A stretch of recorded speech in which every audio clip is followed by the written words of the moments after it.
Dostlar, Dövlət Təhlükəsizlik Xidmətinin Mədəniyyət Mərkəzində Cabir İmanov ilə vida mərasimi keçirilir. Yüzlərlə insan yığışıb sevimli aktyorumuzu son mənzilə yola salırıq.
Hiç kim bu günleri yaşamazlar.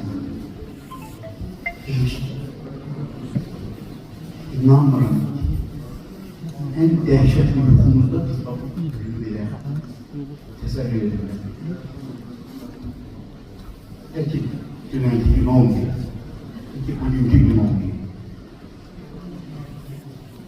Silineydik hayatımızdan. Olmuyor. Numunevi vatandaşıydı. Numunevi ataydı, numunevi oğluydu, numunevi nəvəydi. Mən ondan böyük olmuşam. Çoxları elə bir ticadın məndən böyükdü. Mən ondan 2 yaş böyüyəm. Amma mən ondan çox şey öyrəndim. Çox şeylər öyrəndim. Cabir, müharibə başlayan gündə Cabir özü yetirapmadı. Bunun birinci dəfə danışım. Anam da atam oldu.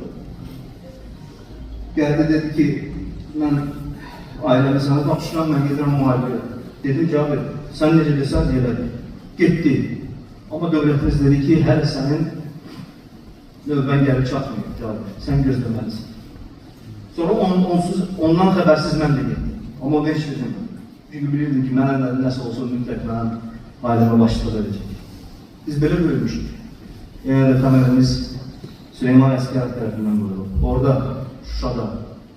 Düz 5 gün bundan qabaq biz Cabirlə, ailələrimizlə, balalarımızla birlikdə yenə getdik Şuşaya. Geçen həftənin 3-cü günü bölmüşdük. Bəstəkar Süleyman Ələskərov haqqında ailəmiz tərəfdən çəkilən bədii filmin çəkilişlərinə. Film çəkiləndən sonra o birləri insan hiss edir. Neyse hiss edir, mən elə onu bilmirəm. Deyəlim ki, onun da vaxtı gəlib çatacaq. Mənə dedi ki, bu geçsinlər uşaqlar, gedək gəzək. Getdik, gəzdik.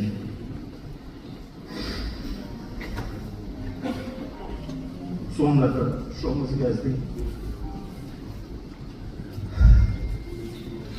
Mən qardaşlar yetim qaldım.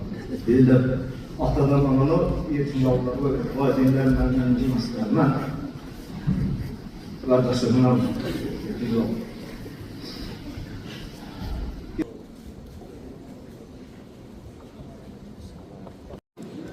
Allah rəhmət eləsin, məkanı cənnət olsun.